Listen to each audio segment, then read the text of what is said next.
NASCAR is a uniquely American spectacle. It has endured plenty of ups and downs over the years, and the sports history with video games is no exception. Welcome to the evolution of NASCAR video games. 1984 was the year that Richard Petty famously won his 200th Winston Cup race. It was also the year the first stock car racing video game was released for home consoles, Richard Petty's Talladega. The Genesis, a primitive foray into NASCAR on the Commodore 64 and Atari 8-bit. It's obviously crude by modern standards, but everything has to start somewhere. It was a top-down racer with vaguely circular tracks and things like turbo boost. It bore the name of a NASCAR legend, but it felt more like an off-brand arcade title.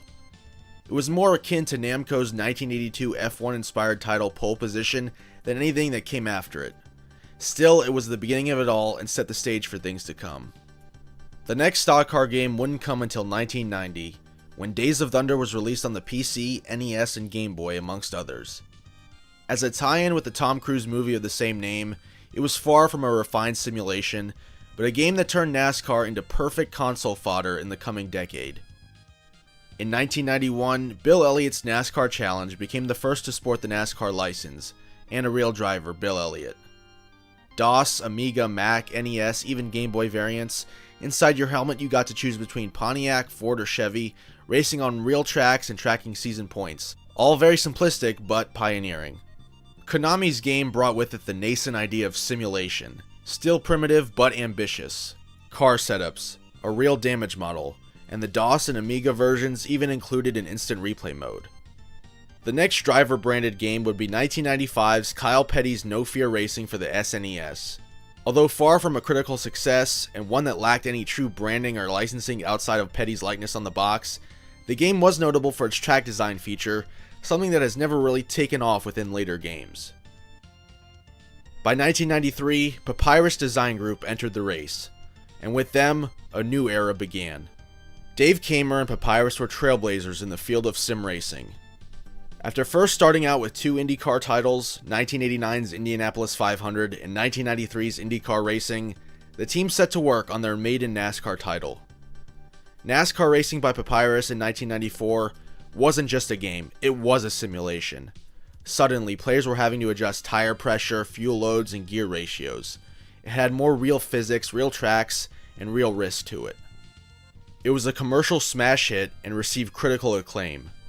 The game won Computer Gaming World's 1994 Simulation Game of the Year award, and was a nominee for their overall Game of the Year award as well. To this day, people who play the original NASCAR Racing, well, the DOS version of course, rave about it. With each iteration, NASCAR Racing 2, 3, 4, an offshoot named NASCAR Legends, and the follow-up NASCAR Racing 2002 season, the realism deepened. Damage modeling, AI strategy, online multiplayer. This was true sim racing years ahead of its time. Many still regard NASCAR Racing 2003 season as the definitive sim of its kind, and its legacy lives on. Real-life drivers like Dale Earnhardt Jr., Denny Hamlin, and Martin Truex Jr. were early adopters of Papyrus's string of sims. Hamlin even famously credited the game with helping him learn Pocono, a track he had never been to before his rookie cup season. He went on to sweep both races at Pocono in 2006. No NASCAR game has ever had the longevity and customization as this one. Creating cars is easy, and with the introduction of mods after the game's release, you can pretty much do anything to your heart's content. Want to paint up a field of purely fictional cars and run a serious championship with the AI? Many have already done that. The game files are so easy to edit that if you want to make cars go 300 miles an hour and wreck as hard as possible, you can even do that too.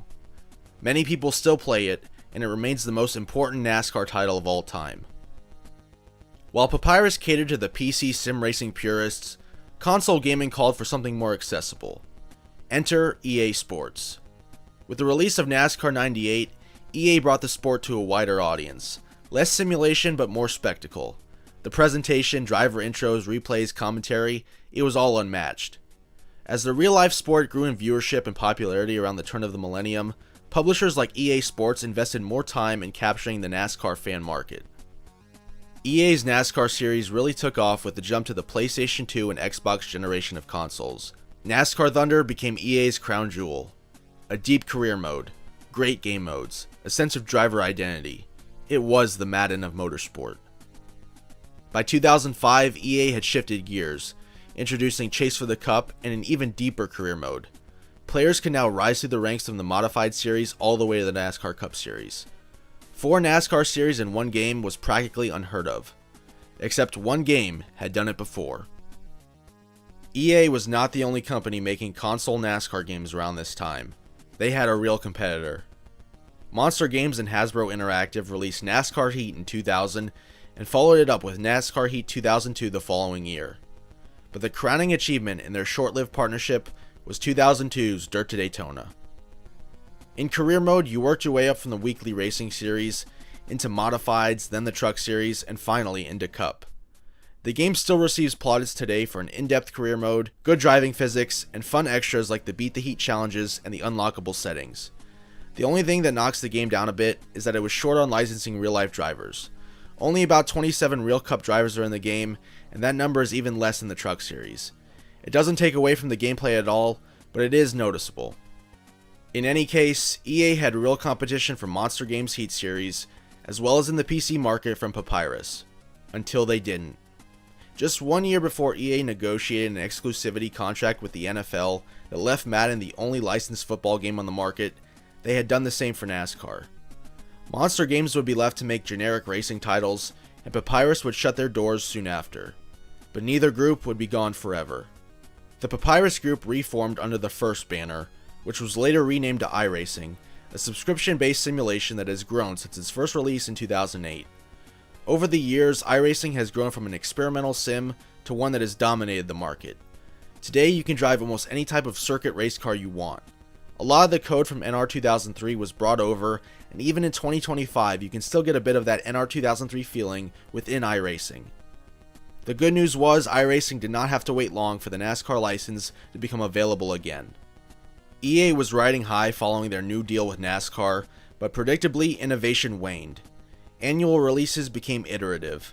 NASCAR 06 started to feel like 07, which felt like 08. By NASCAR 09, EA's engine had stalled. With NASCAR seeing a decline in popularity, and EA seeing a decline in sales, the exclusive license would not be renewed.